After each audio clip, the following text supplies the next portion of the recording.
Hey guys, tonight we're diving into the trickster-filled world of the gods. Imagine a time when the most powerful beings in the universe weren't always concerned with saving the world or governing the heavens. They were far more interested in playing pranks on the unsuspecting mortals below. You probably won't survive one of these gods' tricks, but don't worry, none of us could. So before you get comfortable, take a moment to like the video and subscribe, but only if you genuinely enjoy what I do here. Drop a comment with where you're tuning in from and what time it is where you are. I always find that fascinating. Now, dim the lights, maybe turn on a fan for that soft background hum, and let's ease into tonight's journey together. We're starting our evening at the very beginning of it all, when the gods were still figuring out their roles in the universe, and let's face it, perfecting their pranking skills. At first, the gods were mostly concerned with creating the world and making sure things worked properly, but then something changed. Once they had their divine order figured out, they got a little bit bored. And when powerful beings get bored, they tend to look around and think, what can I do to entertain myself today? Naturally, this led to the gods taking an interest in humans, not to help them, mind you, but for a bit of fun. Now, before we dive into the real chaos, it's worth remembering that the gods weren't always just about their pranks. Take Zeus, for example, the king of the gods, the sky, the thunder, the leader of Olympus himself, was often a bit distracted by his many affairs with mortals. But as we'll see, some of his pranks weren't all about his romantic adventures. They were more about testing the boundaries of mortal curiosity, and trust me, that curiosity never ended well for anyone involved. Let's take a moment to look at Zeus' first foray into trickery. While the mortal world was busy figuring out how to farm, build cities, and occasionally survive a harsh winter, Zeus decided to add a bit of divine intervention to the mix. Historians still argue whether this was just a series of unfortunate events or the very beginning of Zeus' love for pranks, but one thing is for sure, the gods' games with mortals were about to begin. All started with a simple mortal named Lycaon, a king in Arcadia, who thought he could outwit Zeus. He thought that by testing the gods with a terrible deed, he could prove that he was better than them. What did he do? He served Zeus a meal made from the flesh of his own son. Yes, you read that right. What better way to start a prank than by messing with someone's divine appetite? Zeus, predictably, wasn't too pleased, and in retaliation, he turned Lycaon into a wolf, a little over the top, but hey, what else could he do? The thing is, Lycaon's transformation wasn't just about punishment. It was the first real indication that the gods were willing to use their powers to mess with mortals in some pretty unsettling ways. Not only did Lycaon get what was coming to him, but he also set the tone for the kind of pranks the gods would start pulling on humans, pranks that didn't just involve a little harmless fun, but rather the complete disruption of people's lives. So from the very start, the gods were involved in a delicate dance of mischief, where their immense power could turn any mortal's life upside down for the smallest of reasons. As we move forward in the divine drama, let's zoom in on Zeus himself, the trickster king. After all, no one's mischief would have been as thoroughly orchestrated or as legendary without his direct involvement. It's worth noting that while the gods are often seen as wise and powerful, they weren't above indulging in a little chaos for their own amusement. And Zeus, being the head of the pantheon, had more than enough power and time to toy with humans and fellow gods alike. But what really got the ball rolling for Zeus was a very particular prank that in hindsight would set a certain precedent for how future gods and mortals would interact. It began with a mortal named Io. Now Io wasn't just any mortal, she was a beautiful priestess of Hera, Zeus's wife. Now let's pause here for a second. If you think Zeus's romantic escapades are a bit much, you're not alone. He had a habit of sneaking away from his wife and finding ways to seduce mortals, but this particular mortal was a bit of a conundrum for him. Hera was always keeping an eye on her husband's little adventures, so when Zeus set his sights on Io, he needed to think quickly.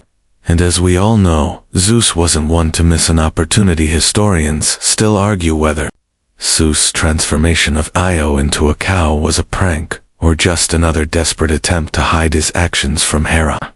Either way, Io found herself turned into a lovely white heifer, and not surprisingly that's when the fun began. Zeus, with a rather guilty conscience, handed the cow over to Hera, hoping to avoid a scene, but Hera, not missing a beat, had her own plans for Io, placing her under the guard of a 100-eyed monster named Argus. Imagine that for a second, being stuck as a cow under the watchful eyes of a creature who can see in every direction. If you were Io, it's safe to say this wasn't your idea of a nice day out.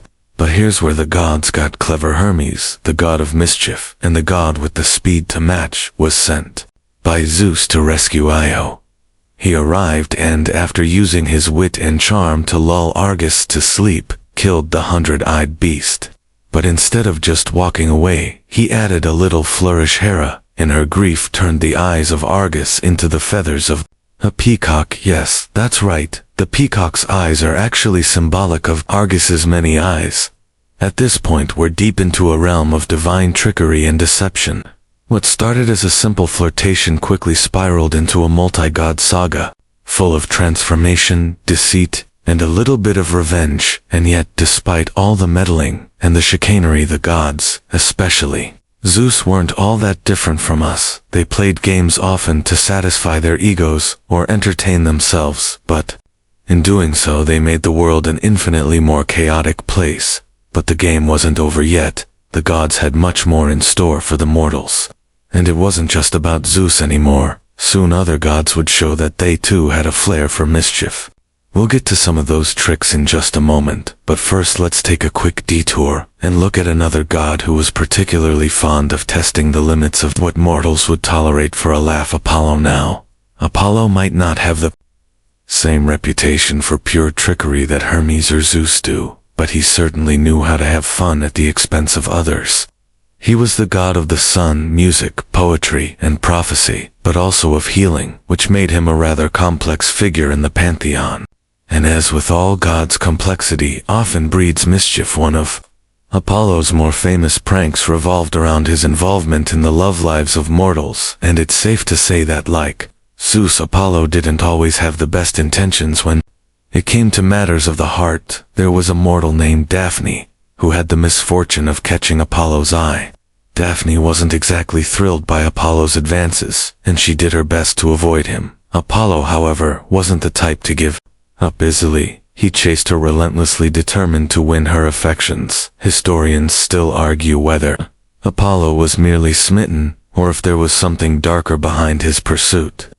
Regardless, the chase didn't end in love, as Daphne ran from Apollo.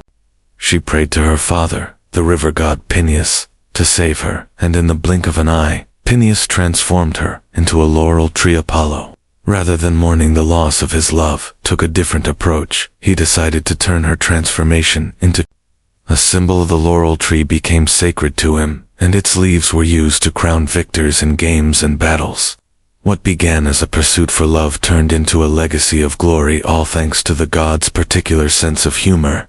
And with that we return to the mischievous ways of the gods. While humans were struggling to understand the world, the gods were already on to their next bit of fun.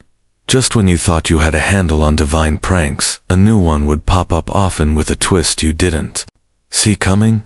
Now that we've seen how Zeus and Apollo stirred the pot, let's shift gears and focus on a different kind of trickster, one who was just as crafty but perhaps a little less predictable. Enter Hermes, the god of thieves, travelers, and messenger. Of the gods, if you thought Zeus had the monopoly on pranks, you're about to learn that Hermes was the true mastermind behind many of the more elaborate divine schemes. But unlike Zeus, who tended to use brute force or transformation, Hermes was all about wit, speed, and most importantly, misdirection. He didn't need to be forceful. His tricks worked better when no one even realized they'd been had. Hermes' earliest trick is perhaps one of the most delightful in all of Greek mythology. On the day he was born, Hermes immediately demonstrated his cunning nature. As the newborn god lay in his crib, he decided to have a bit of fun with Apollo. You see, Apollo had a sacred herd of cattle, and Hermes, being a little impish toddler, decided to steal them. But instead of just taking them outright, Hermes cleverly made sure that the cows would appear to be walking in the wrong direction. He then tied their hooves together and led them in circles, all while wearing sandals that left very specific footprints, making it appear as though the cows were moving in an entirely different direction. Apollo naturally was furious when he found out, but he was no match for Hermes. Quick thinking, when Apollo eventually found Hermes and demanded that he return the cattle, Hermes pulled off one of the greatest pranks in the history of the gods. He convinced Apollo that he had no idea what had happened to the cattle, and Apollo believed him. To make matters even better, Hermes gifted Apollo a lyre, an instrument that would later become one of the gods' most treasured possessions. But even with this gift, Apollo wasn't fully fooled. He knew Hermes had stolen his cattle and played him for a fool, but instead of seeking revenge, he was so impressed by Hermes' wit and charm that he let the whole thing slide. Now, if you think Hermes' love for tricks was just a phase, think again. Throughout the myths, he was always looking for new ways to have a laugh or teach a lesson, especially when it came to the other gods. One of his most famous escapades involved a mortal named Autolycus, who was known for his own cleverness. Autolycus was a thief too, and Hermes found that he had met his match. So what did Hermes do?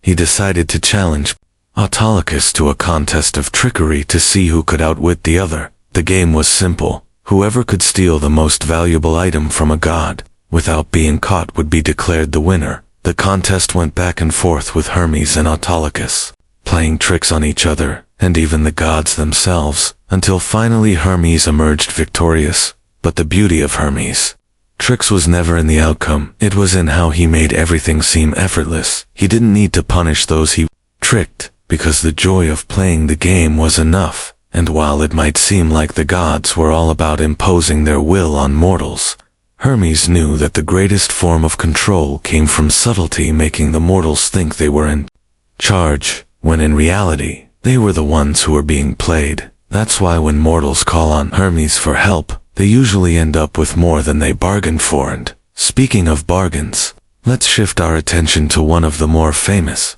tales where a bargain with the gods went horribly awry. The story of King Midas. Midas, as you may recall, was a king known for his greed, and he got a little too ambitious when it came to making deals with the gods. One day he did a favor for Dionysus, the god of wine and revelry, and in return, Dionysus offered him anything he wanted. The deal Midas struck was simple enough. He wanted the ability to turn everything he touched into gold. It was the ultimate wish, right? He would be the wealthiest man alive, but, as we all know, wishing for too much can sometimes bring unintended consequences. Midas soon discovered that his golden touch wasn't as great as he had imagined. The first thing he touched turned to gold, and then another, and another.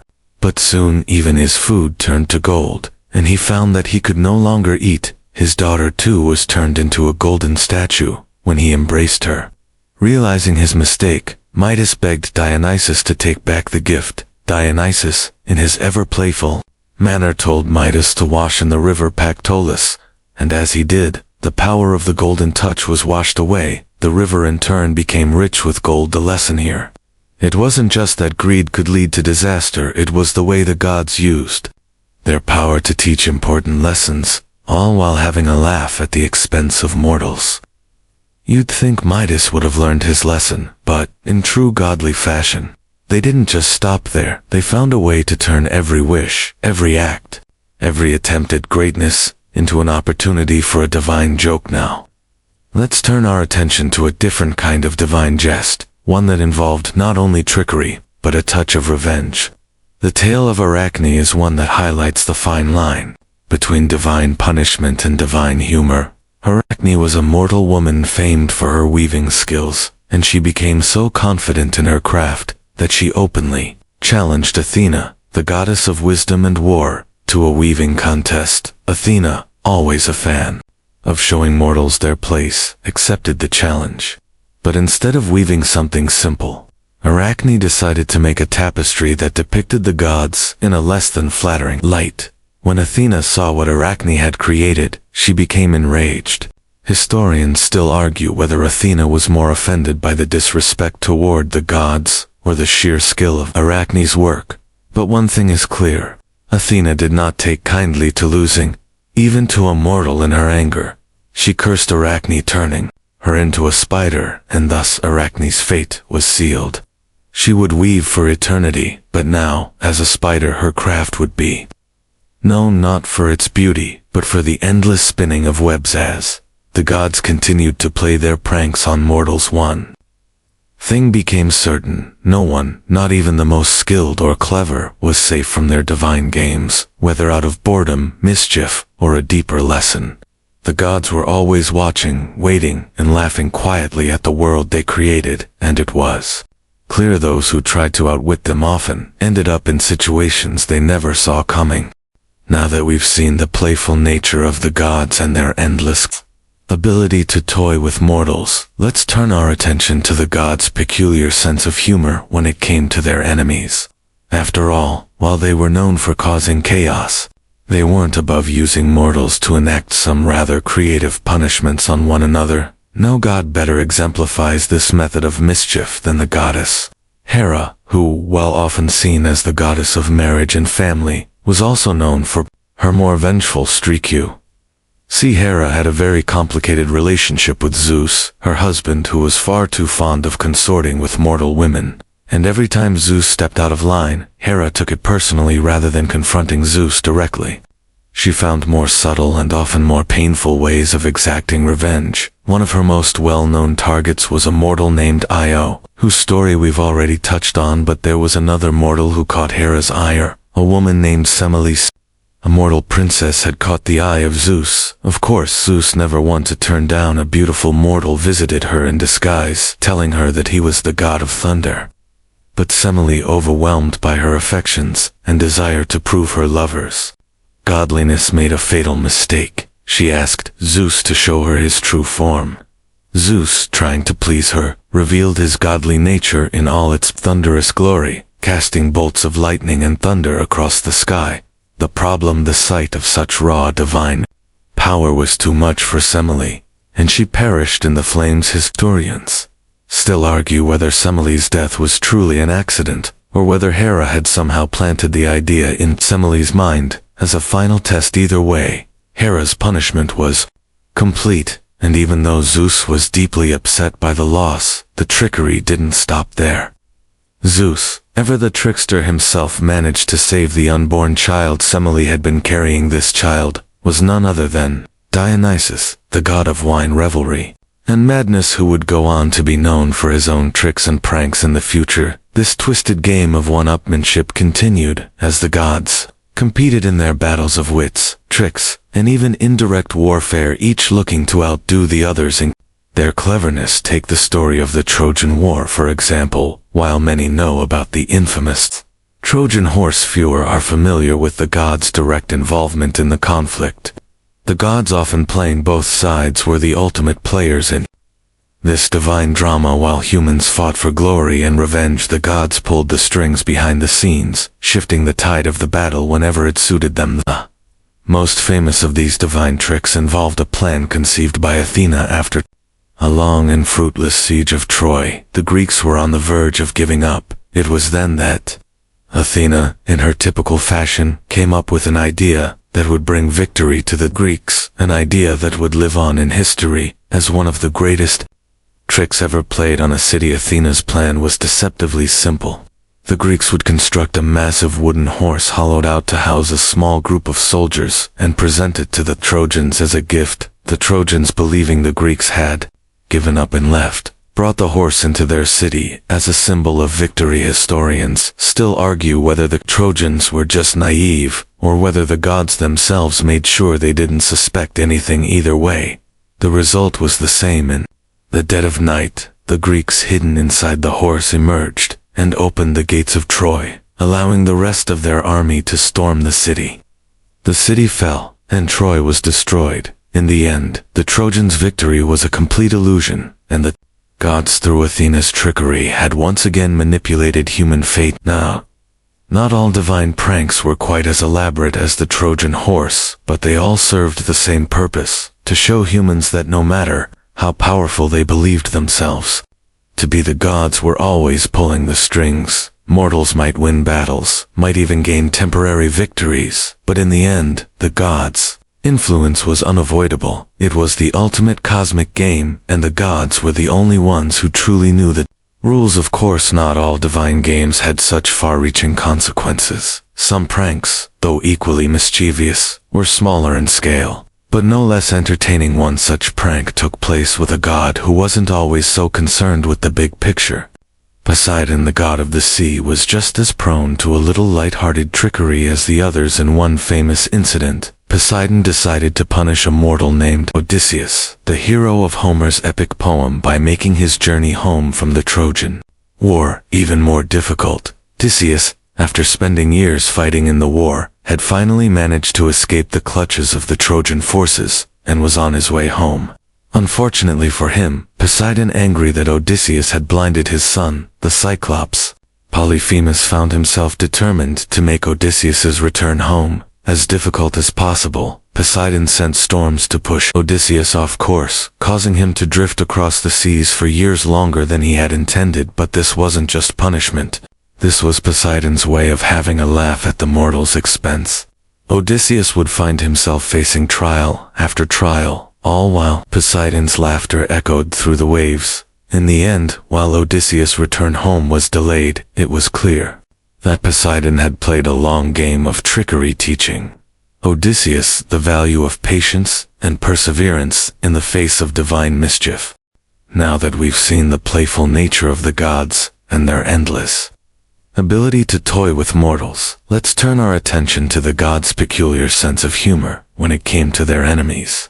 After all, while they were known for causing chaos, they weren't above using mortals to enact some rather creative punishments on one another. No god better exemplifies this method of mischief than the goddess Hera, who, while often seen as the goddess of marriage and family, was also known for her more vengeful streak. See, Hera had a very complicated relationship with Zeus, her husband, who was far too fond of consorting with mortal women. And every time Zeus stepped out of line, Hera took it personally rather than confronting Zeus directly. She found more subtle, and often more painful ways of exacting revenge. One of her most well-known targets was a mortal named Io, whose story we've already touched on. But there was another mortal who caught Hera's ire, a woman named Semele. A mortal princess had caught the eye of Zeus, of course. Zeus, never one to turn down a beautiful mortal, visited her in disguise, telling her that he was the god of thunder. But Semele, overwhelmed by her affections and desire to prove her lover's godliness, made a fatal mistake. She asked Zeus to show her his true form. Zeus, trying to please her, revealed his godly nature in all its wondrous glory, casting bolts of lightning and thunder across the sky. The problem: the sight of such raw divine power was too much for Semele, and she perished in the flames. Historians still argue whether Semele's death was truly an accident, or whether Hera had somehow planted the idea in Semele's mind as a final test. Either way, Hera's punishment was complete. And even though Zeus was deeply upset by the loss, the trickery didn't stop there. Zeus, ever the trickster himself, managed to save the unborn child Semele had been carrying. This child was none other than Dionysus, the god of wine, revelry, and madness, who would go on to be known for his own tricks and pranks in the future. This twisted game of one-upmanship continued as the gods competed in their battles of wits, tricks, and even indirect warfare, each looking to outdo the others in their cleverness. Take the story of the Trojan War, for example. While many know about the infamous Trojan horse, fewer are familiar with the gods' direct involvement in the conflict.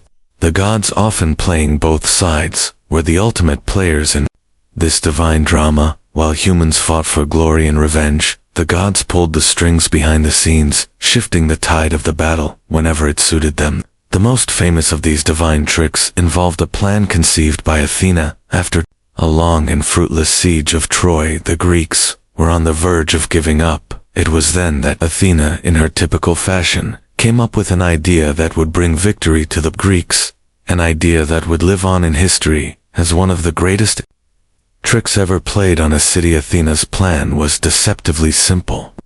The Greeks would construct a massive wooden horse hollowed out to house a small group of soldiers and present it to the Trojans as a gift. The Trojans, believing the Greeks had given up and left, brought the horse into their city. As a symbol of victory, historians still argue whether the Trojans were just naive, or whether the gods themselves made sure they didn't suspect anything. Either way, the result was the same. In the dead of night, the Greeks, hidden inside the horse, emerged and opened the gates of Troy, allowing the rest of their army to storm the city.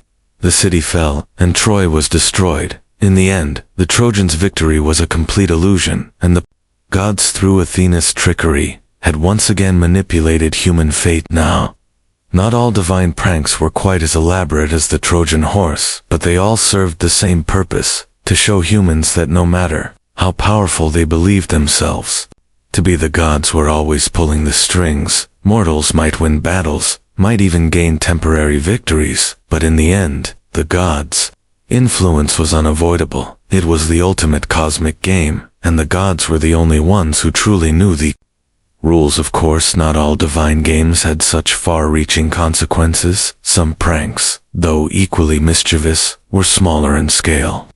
But no less entertaining one such prank took place with a god who wasn't always so concerned with the big picture. Poseidon, the god of the sea, was just as prone to a little light-hearted trickery as the others. In one famous incident, Poseidon decided to punish a mortal named Odysseus, the hero of Homer's epic poem, by making his journey home from the Trojan War even more difficult. Odysseus, after spending years fighting in the war, had finally managed to escape the clutches of the Trojan forces, and was on his way home. Unfortunately for him, Poseidon, angry that Odysseus had blinded his son, the Cyclops, Polyphemus, found himself determined to make Odysseus's return home as difficult as possible. Poseidon sent storms to push Polyphemus off course, causing him to drift across the seas for years longer than he had intended. But this wasn't just punishment. This was Poseidon's way of having a laugh at the mortal's expense. Odysseus would find himself facing trial after trial, all while Poseidon's laughter echoed through the waves. In the end, while Odysseus' return home was delayed, it was clear that Poseidon had played a long game of trickery, teaching Odysseus the value of patience and perseverance in the face of divine mischief. As we move deeper into the world of divine pranks and tricks, let's focus on one of the most infamous tricksters in Greek mythology, the god of wine and revelry, Dionysus. Known for his wild parties and chaotic ways, Dionysus was no stranger to divine mischief. But unlike his counterparts, who often used their powers for personal gain or revenge, Dionysus' pranks were often more about challenging the boundaries of mortals' reality, making them question what was real and what was part of the divine game. Dionysus' pranks weren't just about simple tricks, they had a way of shifting the fabric of reality itself. One of his most famous stories is about his visit to the kingdom of Lycurgus, a king who had dared to oppose his cult and refused to worship him. Dionysus, deeply insulted, decided to teach Lycurgus a lesson he would never forget. But instead of directly punishing him, Dionysus caused a complete breakdown in the king's reality as a way of showing his power over the mortal world. Dionysus drove the king mad. He made it so that Lycurgus could no longer distinguish between reality and hallucination. His vision became blurred, his sense of reason distorted, and he started attacking his own people, believing them to be enemies. Dionysus' powers of illusion and madness were so potent that they completely shattered Lycurgus' mind, turning him from a proud king into a man who could no longer grasp the difference between friend and foe. In the end, Lycurgus met a tragic death at his own hands, a victim of his own delusions, brought on by the gods' prank. But even more interesting than the punishment was the way Dionysus played with the very idea of divinity. He wasn't just punishing Lycurgus, he was redefining what it meant to be a god, and what it meant to challenge the gods through his pranks. Dionysus blurred the line between mortal and divine, showing that the gods didn't just control the world, they could also manipulate reality itself. But Dionysus didn't stop there. His tricks didn't just end with kings and their subjects. His reach extended into the lives of regular mortals, and one of his most enduring tricks was the way he influenced those who sought him out in search of his blessing. People would often go to great lengths to gain his favor, believing that the god of wine could give them a taste of the divine. But Dionysus wasn't in the business of granting easy blessings. He liked to test the limits of his followers, seeing just how far they would go to prove their devotion to him. One of the most famous stories in this regard involves a mortal named Pentheus, the king of Thebes, who was so stubborn in his disbelief of Dionysus' divine nature that he refused to accept the god's authority. Pentheus thought that he could control the cult of Dionysus, and even attempted to arrest the followers of the god in order to put a stop to their revelries. Dionysus, however, was not a god to be defied in such a manner. In retaliation, Dionysus used his powers to incite madness in the women of Thebes, including Pentheus' own mother, under the influence of Dionysus. These women went into a frenzied state, and in the heat of the moment, Pentheus was torn apart by his own family, who didn't recognize him in their maddened state. Once again, Dionysus' trick wasn't just about vengeance, it was about illustrating the consequences of ignoring the divine. He showed that mortals, no matter how powerful or influential, could not stand against the will of a god, and that divine power could lead even the strongest of men to destruction. The story of Pentheus was a cautionary tale, a prank gone horribly wrong, but also a reminder that when dealing with the gods one should never assume that one could control them. While Dionysus' tricks were often centered around themes of intoxication and madness, they also illustrated a deeper truth about the gods. They were not just powerful beings who enjoyed having fun at the expense of mortals. No, the gods were also enforcers of cosmic order, and when mortals tried to defy their will, the consequences were often catastrophic. But Dionysus wasn't the only god who loved to engage in trickery with mortals. Another god who enjoyed playing games with humans was Hermes, the god of communication, commerce, and travel. Hermes' tricks were often subtle and involved using his wit and cleverness to get the upper hand. One of the most well-known of his pranks is the story of how he stole Apollo's cattle. When Hermes was born, he wasted no time in causing trouble. As a newborn, he quickly found a way to sneak out of his cradle and steal Apollo's cattle. But it wasn't just about stealing the cattle. It was about how he did it. Hermes led the cattle in a backward path, walking them in circles so that they left confusing tracks behind. To add to the trick, he also tied the cattle's hooves together and disguised their tracks in such a way that Apollo would have no idea where they had gone. Hermes even played on Apollo's sense of logic, as Apollo could not understand how someone so young could be so clever. When Apollo eventually found Hermes and demanded the cattle back, Hermes simply denied everything, playing the innocent, helpless newborn. And what did Apollo do? Instead of punishing Hermes outright, he ended up struck by the god's charm and wit. Ultimately, the two gods struck a deal in which Hermes would give Apollo the cattle back in exchange for a gift from Apollo, one of his lyres. So in the end, Hermes won the trick, and Apollo learned to appreciate the wit of the young god. This tale illustrates not just Hermes' cleverness, but the fact that gods often played pranks for no reason other than their own amusement. They didn't always need a reason to intervene in mortal affairs.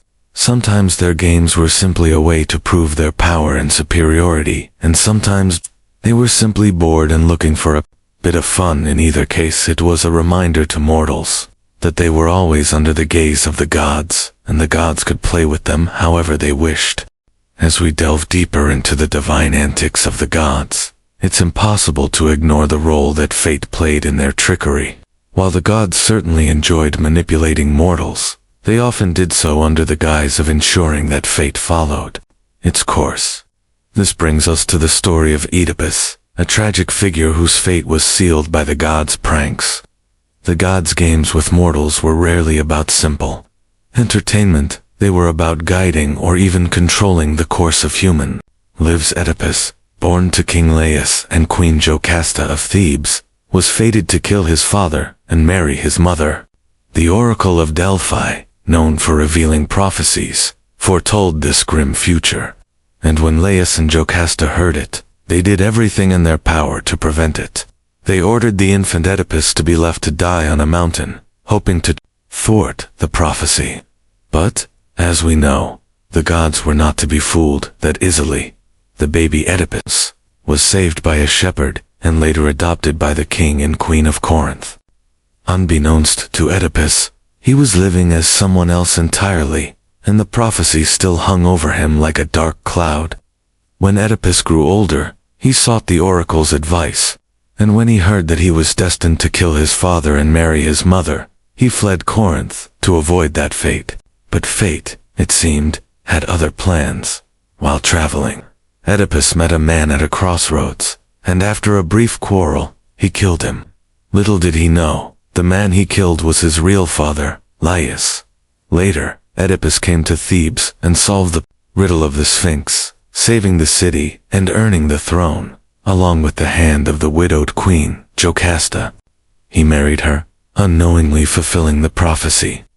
The tragic irony here is that Oedipus, in trying to avoid his fate, walked straight into it. The god's hand in this story was subtle but powerful, manipulating the actions of mortals while making them believe they had free will. But it wasn't just Oedipus who suffered because of fate. His tale is one of many in which the gods intervened, creating situations that seemed to follow a divine plan. The gods often manipulated events to ensure that prophecies came true, using their powers of influence to steer the lives of mortals in ways they couldn't understand. The gods weren't just playing pranks for amusement, they were working to fulfill their grand design for the world, a design that often meant human suffering. The idea of fate being intertwined with divine trickery was also present in the story of the great hero Achilles. Achilles, known for his unmatched strength and valor in battle, was invulnerable except for one small spot on his heel. This small vulnerability came from a moment when his mother, Thetis, dipped him into the river Styx as an infant to make him invulnerable. She held him by his heel, which became the only part of his body not touched by the magical waters. Achilles was destined to be a great warrior in the Trojan War, and he was fated to die young. But the gods, particularly Apollo, played their part. In this fate, Apollo guided the arrow of Paris, the prince of Troy, into Achilles' vulnerable heel, causing his death. It was a tragic and ironic end for a hero who seemed invincible. The gods' trick here wasn't just about their manipulation of events, it was about the inevitability of fate. Despite his great power, Achilles was still a pawn in the gods' cosmic game. Apollo's role in Achilles' death shows another layer of divine trickery. The gods didn't just interfere with mortal lives, they used their own tools to make sure certain things happened. Apollo didn't just make a random shot. He made sure that the arrow hit its target at the most crucial moment, ensuring that fate unfolded as it was meant to. This highlights the gods' tendency to play pranks that weren't merely about vengeance or amusement. They were about ensuring the cosmic order was maintained, no matter how tragic the outcome.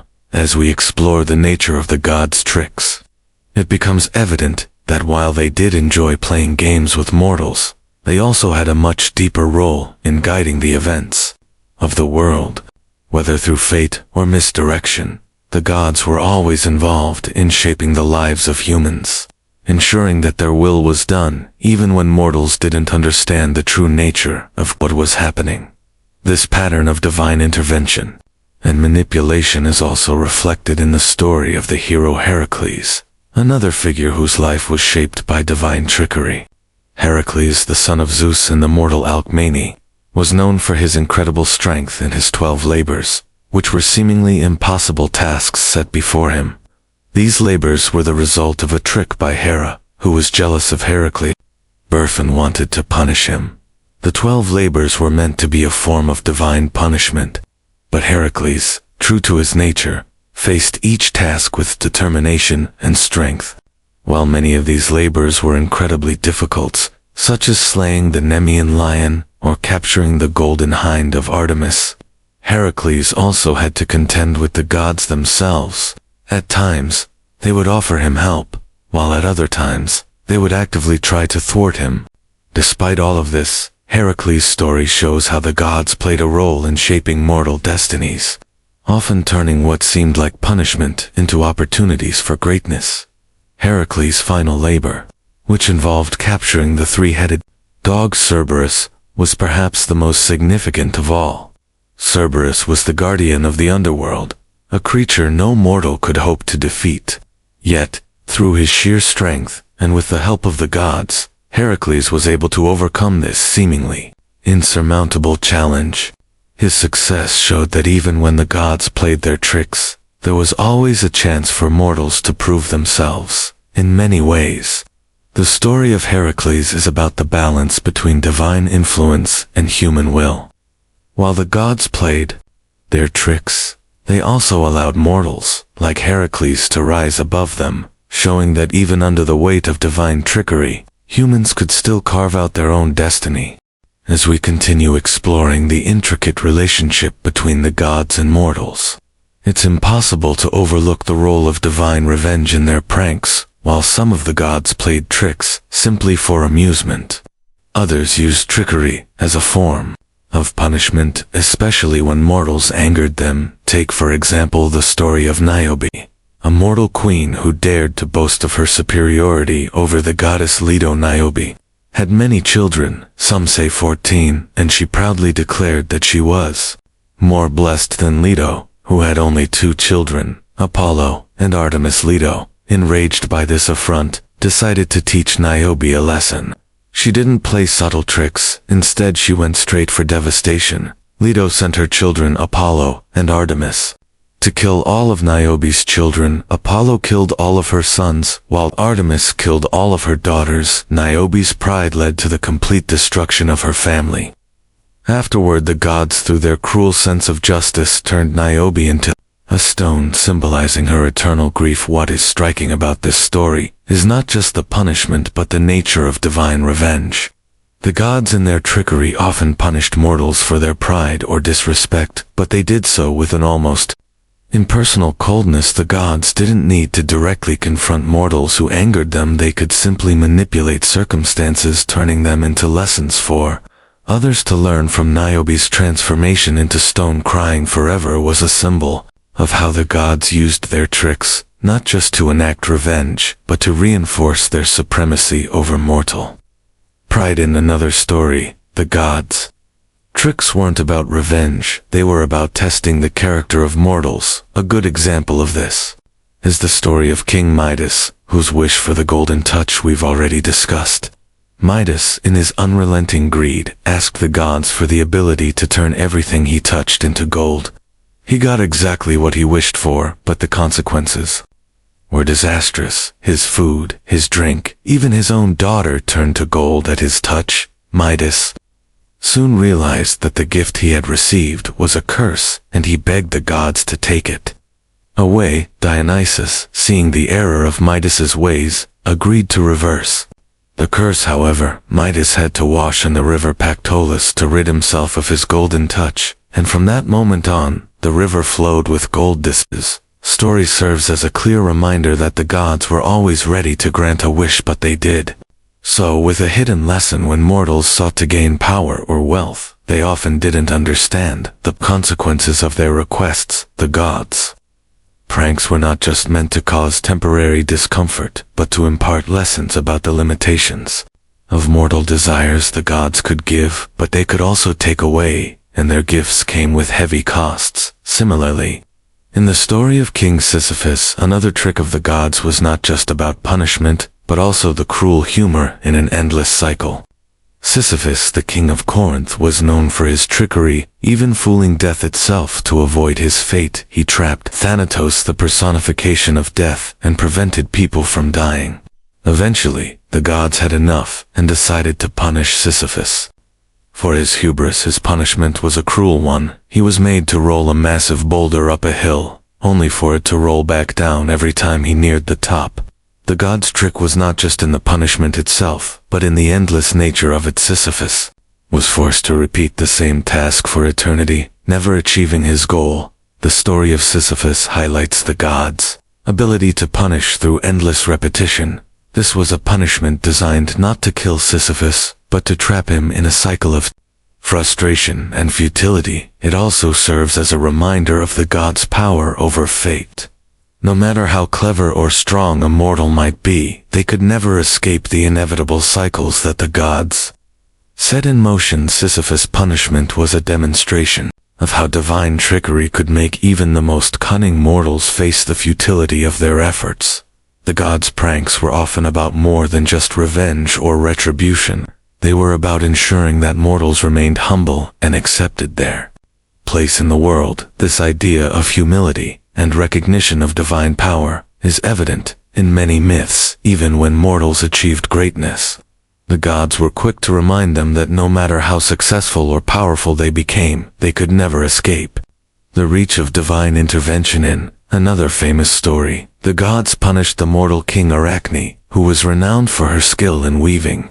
Arachne, full of pride, dared to challenge Athena, the goddess of wisdom and crafts, to a weaving contest.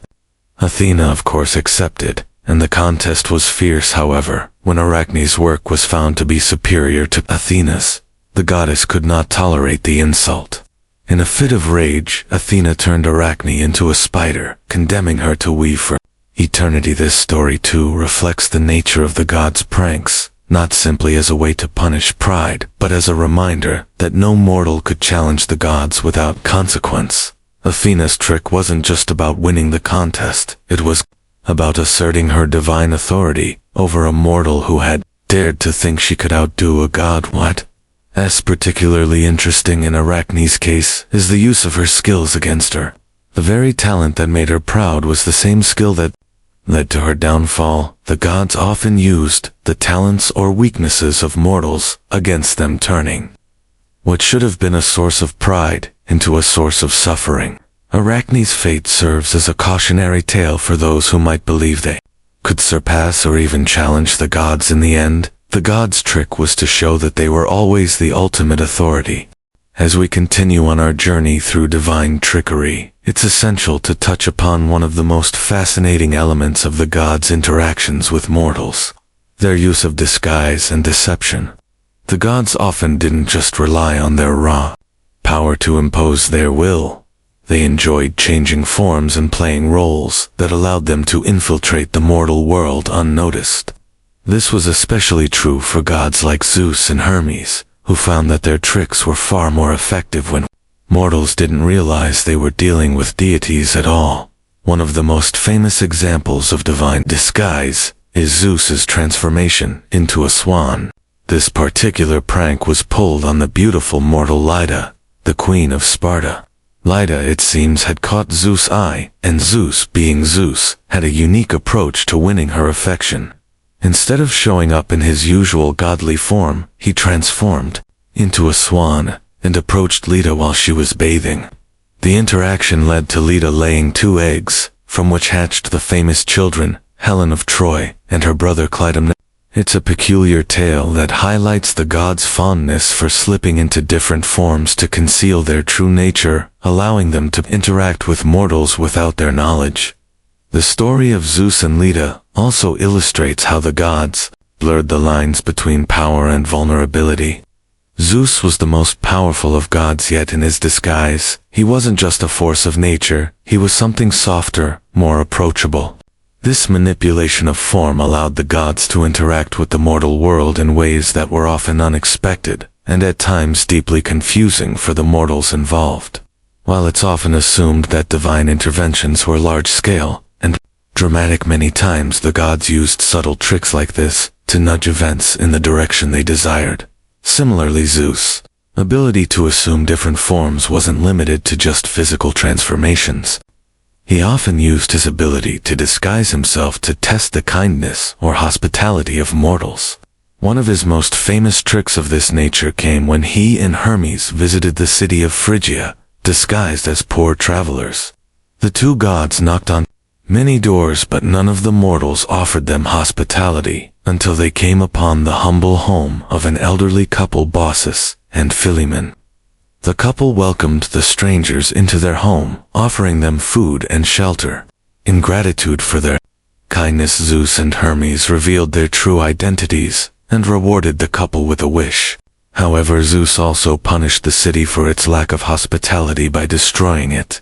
This particular prank highlights the divine interest in testing mortal virtues like hospitality, a value that was of great importance in ancient Greek culture. Zeus' trick wasn't simply to test generosity, it was a lesson for all mortals, showing that kindness would be rewarded and cruelty would be punished.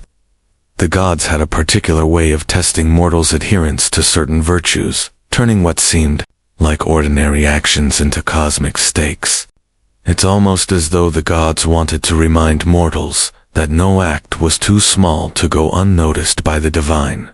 But the gods didn't only use disguise and deception to test mortals' moral fiber. They also enjoyed playing with the very fabric of time and space itself.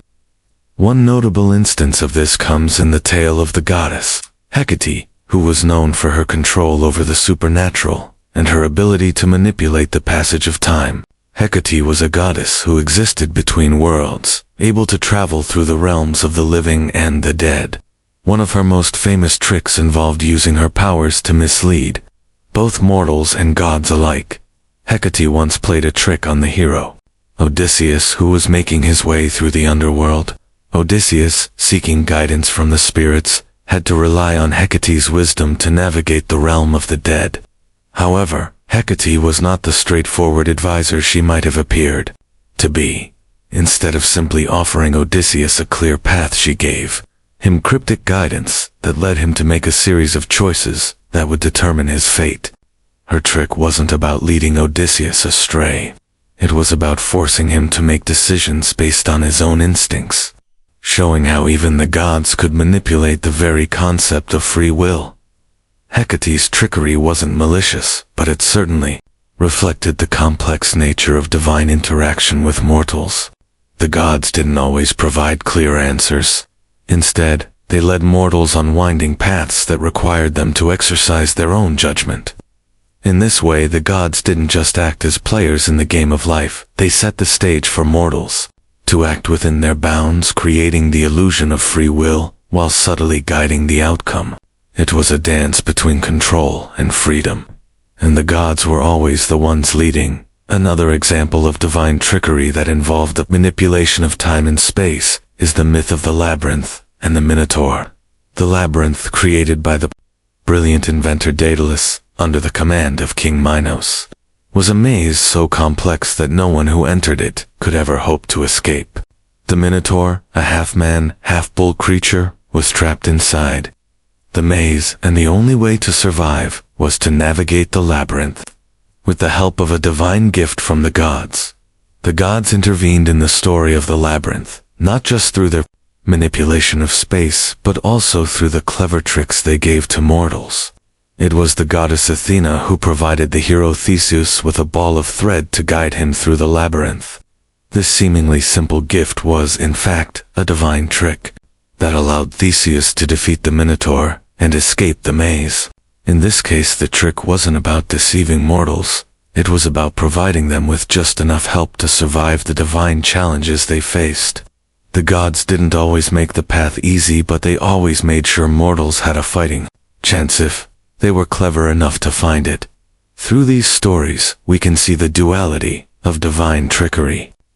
The gods were not only interested in punishing or rewarding mortals, they also wanted to teach lessons about free will, morality, and survival. By using disguise, manipulation, and even the very fabric of time, the gods forced mortals to face challenges that tested their limits. The gods may have been the ultimate tricksters, but their tricks were always part of a larger plan, one that taught mortals about the world they lived in and their place within it. As we explore the trickery of the gods, it's important to reflect on how their pranks were often designed to shape the destiny of mortals. While many of their games were humorous or dramatic, others were lessons wrapped in mischief, aimed at teaching mortals something about themselves or the world they lived in. One of the most significant examples of this is the story of Prometheus, the titan who defied the gods to benefit humanity. Prometheus was one of the few beings who truly cared for mortals. He saw that humans were cold and vulnerable, so he decided to steal fire from the gods and give it to them. Fire, of course, was a symbol of knowledge and power, and in mortal hands, it would allow them to build, create, and survive. This act of kindness was seen as an unforgivable crime by Zeus and the gods, who wanted to keep humanity in the dark. They punished Prometheus severely by binding him to a rock, where an eagle would come every day to eat his liver. His liver would regenerate each night, making the torment eternal. Historians still argue whether Prometheus' punishment was purely a result of divine wrath, or if it was part of Zeus' larger plan to keep mortals in check. After all, Zeus wasn't just punishing Prometheus for defying him, he was also sending a message to humanity. The gods wanted to remind mortals that their power was limited, and that they should never overstep their bounds. Prometheus' punishment, though extreme, was not only a lesson in defiance but also a way for the gods to maintain their dominion over the mortal realm. But the twist in Prometheus' story is that his punishment was eventually undone, not by Zeus, but by Heracles. Heracles, the great hero, took pity on Prometheus and freed him from his eternal suffering. In doing so, Heracles not only saved Prometheus, but also showed that the gods, despite their vast power, were not always invincible. Even the gods had their limits, and sometimes their pranks could be undone by mortal bravery. The story of Prometheus is not just about divine retribution. It's about the interplay between mortal courage and divine will. It shows that while the gods may set the rules, mortals still have the power to challenge and change their fates. In many ways, this story mirrors the relationship between the gods and mortals, a constant tension between control and freedom. The gods may have the power to manipulate the world and shape events, but they could never fully control the choices of mortals. Mortals, in turn, may seem powerless, but their actions and decisions could still shift the course of history. The gods' pranks often served as a reminder of this delicate balance. They were there to test mortals, but in doing so, they also taught them the value of defiance, resilience, and courage. Another key example of divine mischief that altered the fate of mortals is the myth of the Trojan War, which itself is an epic tale of divine trickery. While the war was sparked by mortal quarrels, it was the gods who truly manipulated the course of the conflict. Each god and goddess had their own agenda, and many sided with different factions, offering blessings or causing harm to mortals to further their own goals. The gods' meddling was a key factor in the destruction of Troy, and they played both subtle and overt roles in the conflict. Perhaps the most iconic of the gods' tricks during the Trojan War was the creation of the Trojan horse. The Greeks, after years of failed attempts to breach the walls of Troy, devised a cunning plan. They built a massive wooden horse, hollowed out to hide soldiers inside, and left it at the gates of Troy as a supposed offering to the gods. The Trojans, believing it was a symbol of peace, brought the horse into the city. That night, while the Trojans slept, the Greek soldiers emerged from the horse, opened the gates, and allowed the Greek army to enter and destroy the city. Historians still debate whether the Trojans were simply naive or if the gods had a hand in their decision. It's likely that the gods did play a role in manipulating the Trojans, ensuring that their downfall was inevitable. In this case, the gods used their trickery not just to amuse themselves, but to ensure the fulfillment of fate. The Trojan horse is a perfect example of how the gods' interventions, though often hidden, could have far-reaching consequences. Their pranks were not just about causing chaos, they were part of a much larger plan, one that mortals could never fully comprehend. In the case of Troy, the gods weren't just playing a game for fun, they were manipulating the events of history. The Trojan War is a clear example of how the gods used their powers to shape the fate of mortals, bending the course of history to suit their own desires. It's a reminder that, while mortals may have control over their own actions, the gods were always watching, always guiding, and sometimes even interfering with the outcome. The gods' pranks were not just tests of mortals' courage or wit. They were tools for fulfilling cosmic order. Yet, even in their trickery, the gods didn't always achieve their desired outcomes. Take the story of the hero Achilles, who, despite his divine favor, was ultimately defeated by fate. Achilles was the greatest warrior in the Trojan War, and his invulnerability except for his heel made him seem invincible. However, it was through his heel that he met his end. Apollo, the god of the sun, guided an arrow shot by Paris into Achilles' vulnerable spot, causing his death. The god's trickery was not just about manipulating the actions of mortals, it was about shaping the very course of their lives. Achilles' death is a reminder that even the most powerful mortals are not immune to the whims of the gods. In many ways, the story of Achilles represents the ultimate irony of divine trickery. Despite his greatness, he was still subject to the gods' will. The gods may have given him power and glory, but they also controlled his fate. In this way, the gods' pranks were not just acts of amusement, they were reminders of the limitations of mortal strength and the unpredictability of the divine. As we continue to unravel the web of divine trickery, it's essential to recognize how the gods also used the mortal desire for knowledge against them. The gods, with their vast wisdom, were often more than willing to share their knowledge so long as it suited their purposes. However, they were just as likely to provide cryptic guidance or misleading prophecies, keeping mortals guessing and forcing them to navigate life's challenges on their own.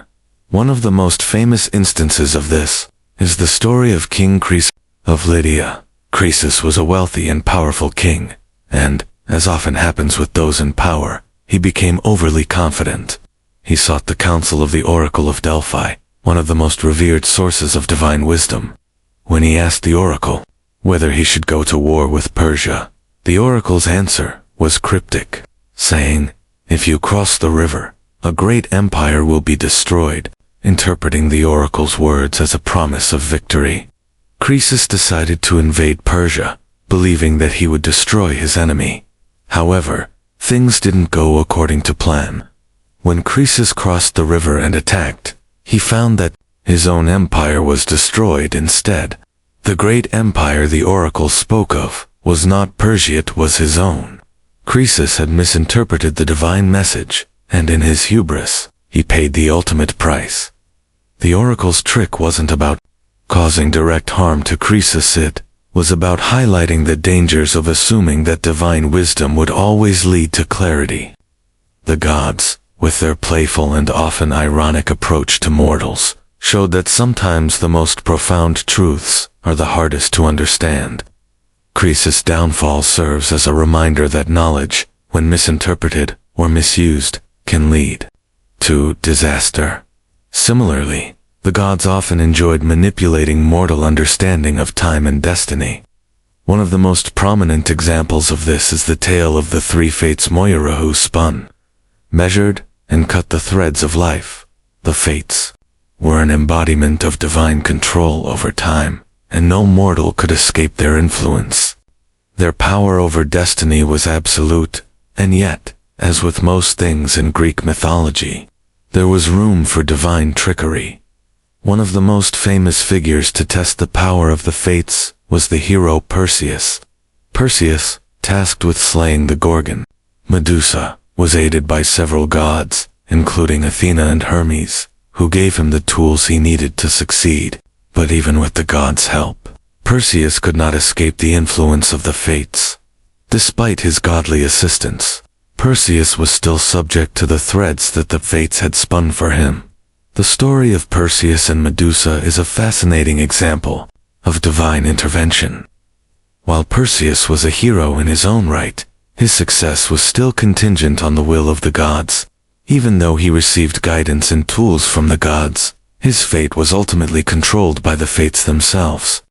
This idea of destiny being shaped by forces beyond mortal understanding is a recurring theme in Greek mythology, where the gods often used their tricks not just to interfere with mortal lives, but to guide them along a preordained path.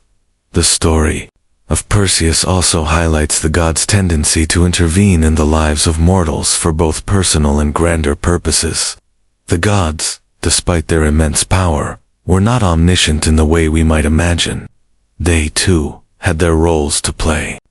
In the grand scheme of things, their trickery often served as a reminder that while mortals might have free will, their destinies were still influenced by divine forces.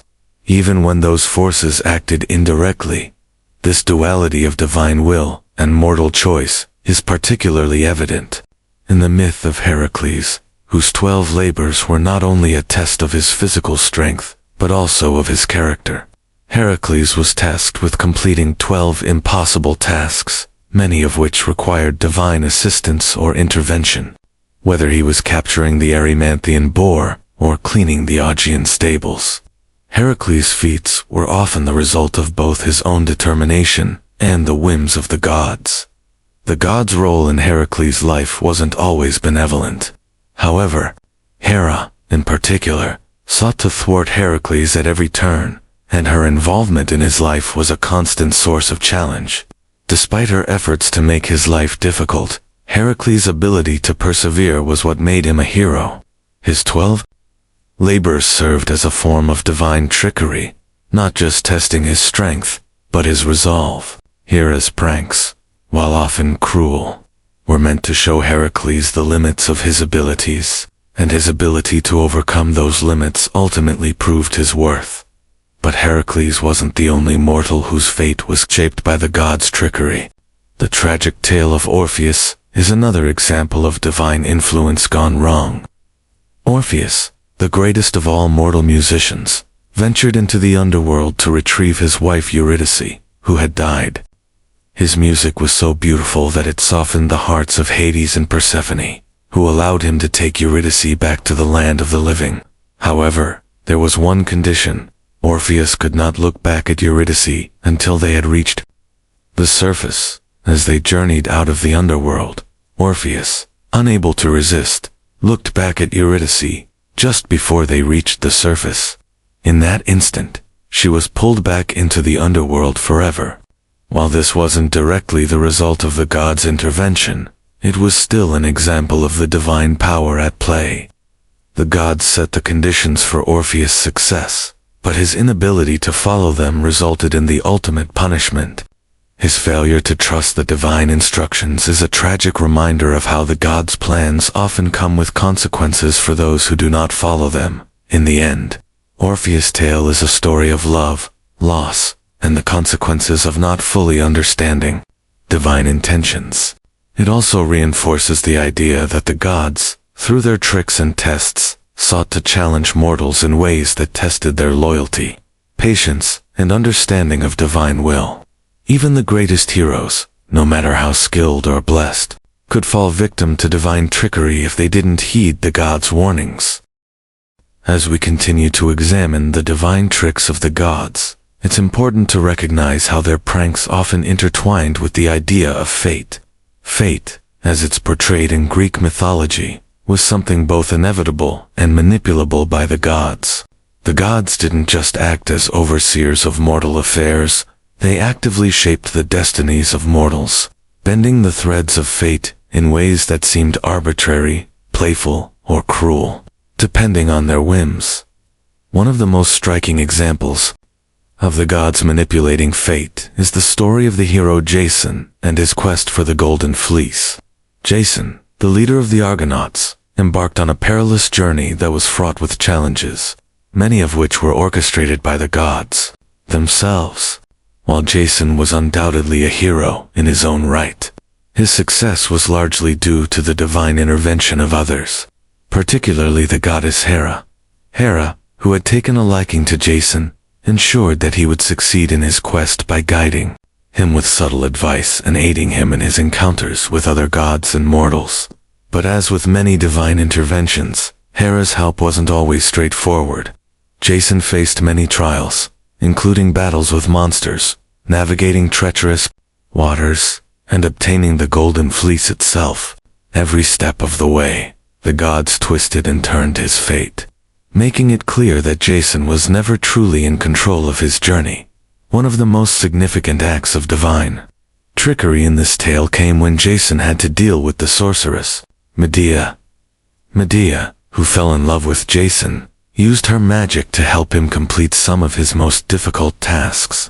While her assistance was invaluable, it was also a reminder that the gods played games with mortals in ways that often had long-term consequences. Medea's love for Jason led her to betray her own family, and ultimately, she became one of the most tragic figures in Greek mythology. Medea's role in Jason's success was both a gift and a curse, and it highlights how the gods often manipulated the emotions and actions of mortals to fulfill their larger plans. While Jason may have achieved his goal of obtaining the Golden Fleece, it came at the expense of many lives, including his own happiness and Medea's sanity. The gods didn't just shape the outcome of the quest, they shaped the emotional and moral cost of success. In another tragic story of divine manipulation, we have the tale of the Trojan War, which was itself a series of divine tricks and pranks. The gods didn't simply sit on the sidelines, they actively interfered in the lives of mortals, ensuring that the war unfolded according to their desires. From the very beginning, when Paris, the Trojan prince, was asked to judge a beauty contest between Hera, Athena, and Aphrodite, the gods set the stage for a war that would tear Troy apart. Paris, whose decision to award the golden apple to Aphrodite set the war in motion, was a pawn in the gods' game. His act of choosing Aphrodite, who promised him the love of the most beautiful mortal woman in the world, Helen, sparked the chain of events that would lead to the fall of Troy. The gods used Paris as a way to settle their own grievances and play out their personal vendettas, with the lives of mortals hanging in the balance. Throughout the war, the gods continued to manipulate the lives of the warriors, offering aid to their favored sides and causing chaos for their enemies. Achilles, the greatest of the Greek heroes, was aided by his divine mother, Thetis, who sought to protect him. But even Achilles, with all his might and divine backing, was still subject to the whims of the gods. His death was ultimately brought about by the gods, particularly Apollo, who guided the arrow of Paris to his vulnerable heel. The gods didn't just play pranks on mortals, they shaped their fates through divine interventions, which often led to great tragedy. Even the strongest heroes, like Achilles, were powerless against the forces of fate and the will of the gods. The Trojan War is a perfect example of how the gods wove the destinies of mortals into their own complex web of divine trickery, ensuring that their plans unfolded as they wished, no matter the cost to those involved. Yet, as we've seen in these stories, divine intervention was not always about causing suffering. Sometimes, the gods used their tricks to guide mortals in ways that led to growth or redemption. Take the story of Heracles, for instance. Heracles' 12 labors, which were imposed upon him by King Eurystheus as punishment for killing his wife and children in a fit of madness, a trick of Hera, ultimately shaped him into one of the greatest heroes of Greek mythology. Despite the suffering that these labors caused, they also allowed Heracles to prove his worth and achieve immortality. Each labor was an opportunity for him to show his strength, perseverance, and moral fortitude. While the gods' involvement in his life was often punitive, it also led to his eventual redemption. In this way, Heracles' journey was shaped by divine trickery. But it also demonstrated how even the gods' harshest tests could lead to something greater. Heracles' story also underscores a recurring theme in Greek mythology, the idea that suffering and hardship, often imposed by the gods, can lead to growth and eventual greatness. The gods may have used their tricks to challenge mortals, but these challenges were not always designed to destroy them. Rather, they were meant to shape them, to force them to face their limitations and grow beyond them. In the end, Heracles' labors made him a legend, a hero whose legacy would live on, not because of his divine gifts, but because of his ability to overcome the divine trials that were set before him. As we continue to examine the gods' pranks and tricks, it becomes clear that their interventions were not just about causing harm or testing mortals. They were about shaping the world, about pushing mortals toward their destinies and forcing them to grow through adversity, whether through acts of kindness or cruel punishment. The gods shaped the lives of mortals, ensuring that their stories would be intertwined with divine will. As we reflect on the gods' role in shaping the fates of mortals, It's important to explore how divine trickery often revolved around the gods' desire to maintain their supremacy, not just over mortals, but also over each other. Many of the gods' pranks were designed not just to manipulate the mortal realm, but to assert their own power and control within the divine pantheon. The gods were often embroiled in power struggles, with each one using trickery, deceit, and manipulation to come out on top. Take the story of Zeus and his own siblings. Before he became the king of the gods, Zeus had to fight a great battle against his father, Cronus, who had swallowed his children in fear that they would overthrow him. With the help of his mother Rhea, Zeus escaped this fate and eventually returned to free his siblings from Cronus' stomach. But the battle that followed the Titanomachy wasn't just a physical conflict. It was also a battle of wits, as each side used trickery and strategy to gain the upper hand. Zeus and his siblings Poseidon, Hades, and the others were able to defeat the Titans, not just because of their strength, but because they out them. They enlisted the help of other creatures, like the Cyclopes, who forged Zeus' thunderbolts, and the hundred-handed giants, who helped fight against the Titans. This alliance was key to their victory, and it illustrates how the gods were not just powerful, but also clever in their quest for dominance. They understood that power wasn't just about physical might. It was about knowing when and how to use influence, deception, and alliances to achieve their goals. The Titanomachy, though it led to Zeus' ultimate rule over the gods, was a clear demonstration of how divine trickery could be used to ensure supremacy. The gods didn't just battle each other with strength, they used their intelligence and wit to outmaneuver their rivals, ensuring their victory and cementing their control over the divine realm. In the aftermath of the battle, Zeus and his siblings divided the world among themselves, with Zeus taking the sky, Poseidon the sea, and Hades the underworld. This division of power was another act of divine trickery, one that required not just strength, but a balance of strategic thinking to ensure that no god would overstep their bounds. However, even with the new order established, the gods' pranks didn't cease. Take, for example, the trick played by Hera on Heracles, whose labors were the result of divine punishment for a crime he had committed in a fit of madness caused by Hera's jealousy. Hera, not content with just punishing Heracles once, set him on a path filled with more impossible tasks, each more difficult than the last. Heracles was forced to complete these tasks, not just to prove his strength, but to prove that he could endure the challenges set by the gods themselves.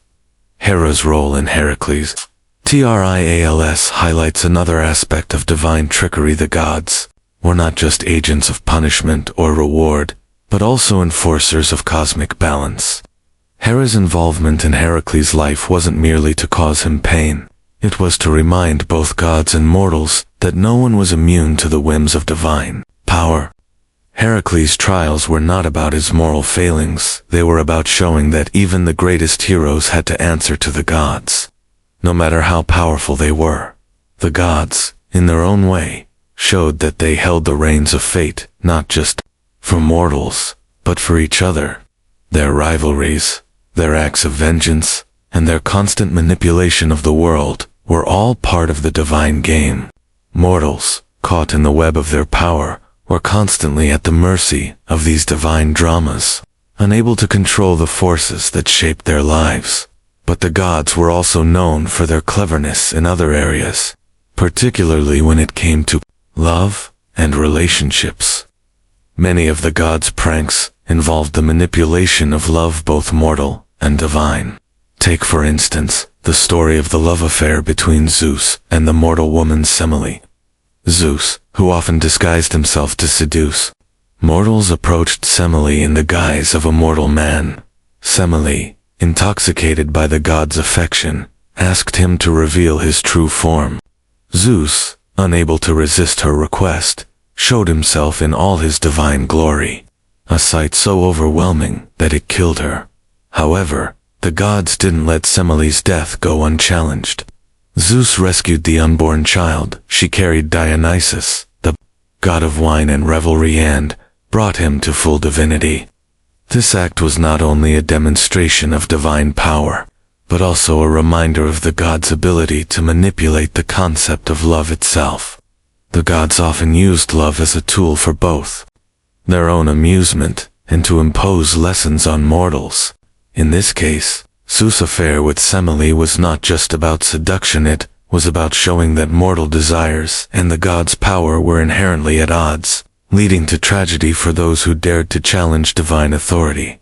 The story of Semele also underscores the gods' fondness for creating complex situations that left mortals with little room for agency. The gods played with love and desire, not only for their own entertainment, but as a way to demonstrate the ultimate power they held over mortal emotions. Love, in the hands of the gods, wasn't something that could be controlled by mortals. It was a force shaped by divine will. Similarly, the gods' ability to play with mortal lives wasn't limited to the realm of romance. Take the tale of Odysseus, the great hero of the Iliad and the Odyssey. Odysseus, after the Trojan War, faced a long journey home, but his return was far from simple, as the gods placed many obstacles in his way, forcing him to navigate treacherous waters and confront divine beings who tested his wits and willpower. Odysseus' journey was a metaphor for the mortal struggle against play's divine intervention, a constant back and forth between mortal cunning and divine power. Odysseus' encounter with the Cyclops Polyphemus is perhaps one of the best examples of divine trickery. After being trapped in Polyphemus' cave, Odysseus used his wits to trick the Cyclops into getting drunk, and then, under the cover of darkness, he and his men escaped. It was a clever move, but one that came at a cost. Polyphemus, in his rage, cursed Odysseus, calling upon his father Poseidon to make Odysseus' journey even more difficult. Here, the gods' involvement in mortal affairs was shown not just as a way of testing mortal strength or intellect, but as a way of manipulating the very concept of fate. Even when mortals succeeded, they were still at the mercy of the gods. As we continue to examine the complex and often baffling nature of divine trickery, it's impossible to ignore how the gods used fate and chance to their advantage. The gods were not simply playing games for entertainment. They often manipulated the forces of destiny itself to achieve their goals or settle their scores. While mortals believed in their ability to influence their own futures, the gods ensured that no matter what path they took, their fate was already decided. One of the most powerful examples of this is the myth of Oedipus, which was not only a tragedy, but also a demonstration of the gods' control over fate. The Oracle of Delphi prophesied that Oedipus would kill his father and marry his mother, a fate that his parents tried desperately to avoid. They ordered that their infant son be abandoned in the wilderness, hoping that the prophecy would be thwarted. But the gods, it seems, had already planned the events of Oedipus' life. Through a series of twists and turns, Oedipus unknowingly killed his father, married his mother, and ultimately fulfilled the prophecy. What makes Oedipus' story so compelling is the fact that, despite his efforts to escape his fate, he was always heading toward the inevitable conclusion. The gods did not simply curse him, they used their divine power to shape the world in such a way that no matter how hard Oedipus tried to avoid his destiny, he was always drawn back to it. This manipulation of fate is one of the most tragic elements of Greek mythology, showing that the gods held power not only over the mortal realm, but over the very concept of free will itself. The story of Oedipus is a perfect example of how the gods played with mortals like chess pieces, ensuring that their lives followed a predetermined path. Even when mortals tried to take control of their own destinies, the gods' power was too great, and the outcome was always the same. Oedipus, in trying to escape his fate, ended up fulfilling it in the most devastating way possible. This divine trickery highlights the tension between free will and destiny, a theme that runs throughout many myths and underscores the gods' ultimate control over mortal lives. In another example of divine manipulation, we have the story of Paris, the prince of Troy, whose decision to award the golden apple to Aphrodite set in motion the events that would lead to the Trojan War. Paris, who was tasked with judging which of the three goddesses, Hera, Athena, or Aphrodite, was the fairest, ultimately chose Aphrodite, who promised him the love of the most beautiful mortal woman, Helen. However, Paris' choice, though seemingly driven by desire, was part of the gods' larger plan to bring about the destruction of Troy. The gods, through their manipulation of mortal emotions and desires, set the stage for the fall of Troy. Paris's decision to award the golden apple to Aphrodite was not a random act, it was a carefully crafted divine trick that led to the ultimate war between the Greeks and the Trojans. The gods were not simply playing a game of beauty and favor. They were orchestrating a war that would change the course of history. Paris, like many other mortals, was caught in the web of divine influence, and his decision, though seemingly personal, was in fact part of the gods' larger scheme. The Trojan War is a testament to the gods' ability to shape the course of human events through subtle manipulation. While mortals fought for glory, honor, and revenge, the gods used their pranks to turn the tide of the war, often favoring one side or the other based on their own personal grudges. The gods' interventions were not always overt. They didn't always directly command or control mortals, but their influence was always felt, and their pranks often determined the outcome of major events in history. But the gods didn't just manipulate mortals through fate and desire. They also used their tricks to test the strength of their champions. The myth of the hero Theseus and his battle with the Minotaur is a great example of how the gods tested the bravery and cunning of mortals. Theseus, the son of Poseidon and Aethra, was tasked with slaying the Minotaur, a creature trapped in a labyrinth on the island of Crete. But the gods didn't make his journey easy. They provided him with the tools he needed to succeed, such as a sword and a ball of thread given to him by the goddess Athena. However, Theseus' success was never guaranteed, and it was his own courage and wit that allowed him to navigate the labyrinth and defeat the Minotaur.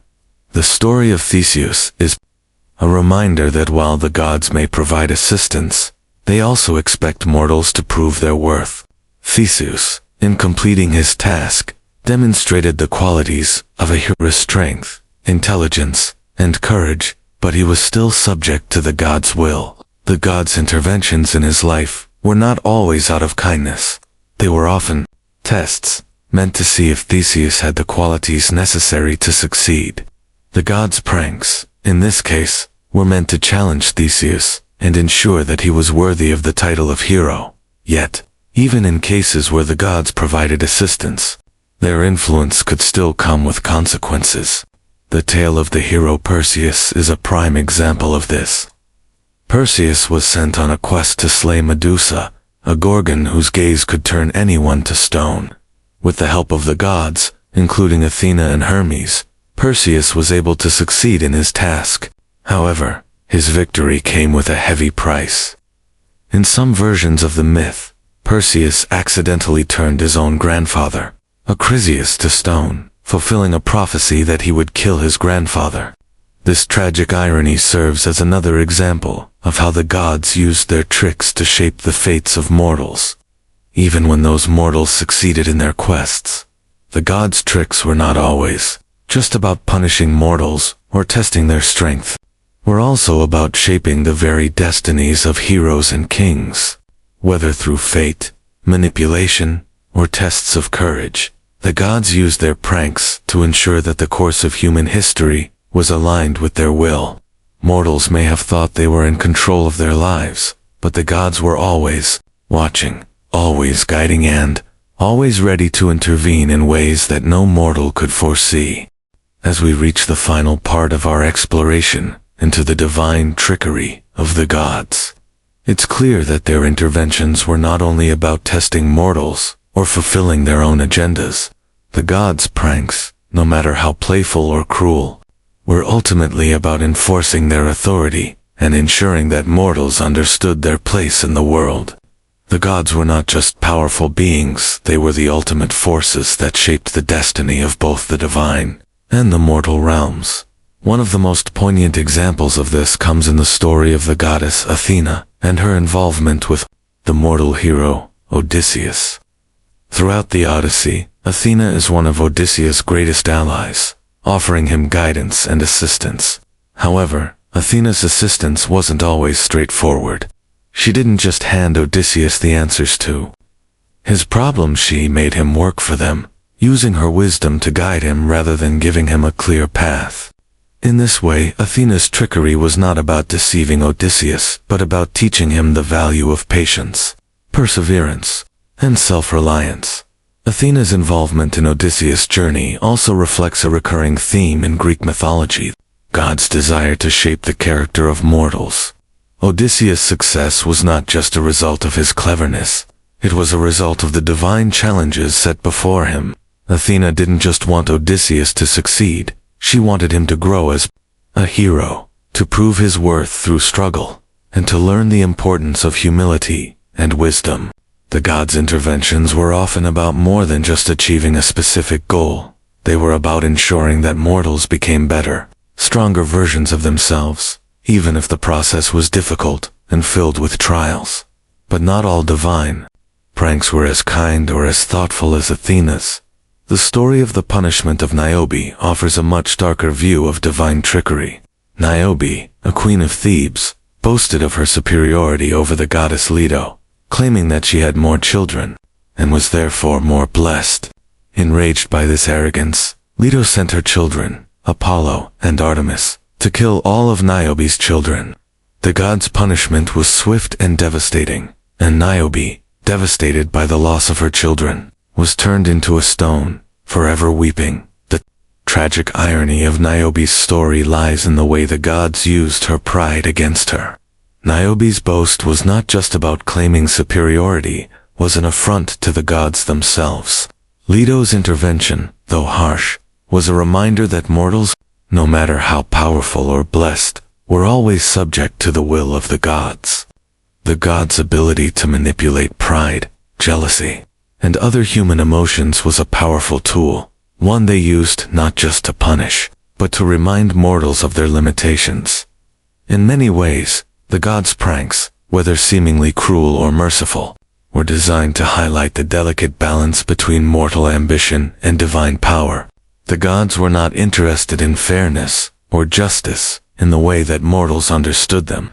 Their interventions were not bound by human concepts of morality. They were about reinforcing the cosmic order, about showing that no mortal, no matter how great, could ever surpass the gods' control over the world. Yet, even as the gods tested mortals, there was always room for divine humor. Take the story of the god Hermes, the ultimate trickster, whose antics were often as playful as they were clever. Hermes was not just a messenger of the gods. He was also a god of thieves and travelers, known for his wit and ability to outsmart even the most powerful deities. One of his most famous pranks occurred when he stole Apollo's cattle on the day he was born. Despite being just a baby, Hermes was able to outwit Apollo, leading the cattle in circles to confuse him and even creating false tracks. When Apollo confronted Hermes, the baby god cleverly denied having stolen the cattle, and with the gift of a liar, he charmed Apollo into forgiving him. This story illustrates the playful nature of the god's trickery, and Hermes' ability to turn a serious situation into a moment of laughter. But even as Hermes played tricks for his own amusement, his pranks served a deeper purpose, showing that no one, not even the gods, was above being outsmarted by a clever mortal, or, in this case, a clever god. The story of Hermes and Apollo also reflects the gods' tendency to play pranks on each other. The gods' relationships with one another were filled with rivalries, alliances, and tricks, all of which served to reinforce their power over mortals and each other. The gods were not just omnipotent beings, they were also part of a dynamic system of competition and strategy, using their intelligence, charm, and influence to manipulate both mortal and divine affairs. As we close this journey into the world of divine trickery, one thing is clear. The gods were never mere passive observers of mortal lives. They were active participants in the shaping of human destinies, using their powers not just to control, but to teach, test, and occasionally mock. Mortals, caught in the web of divine games, could never fully escape the influence of the gods, whether through fate, trickery, or subtle manipulation. The gods ensured that their power was always present, reminding mortals of their place in the grand design of the universe. And so, as we lay down to rest and reflect on the stories of these divine pranks, let's remember that the gods, in all their wisdom and mischief, were not just the creators and rulers of the world. They were the storytellers, the tricksters, and the ultimate arbiters of fate. Mortals may have dreamed of controlling their own destinies, but, in the end, it was the gods who pulled the strings, guiding and sometimes toying with their lives in ways that were both profound and humorous.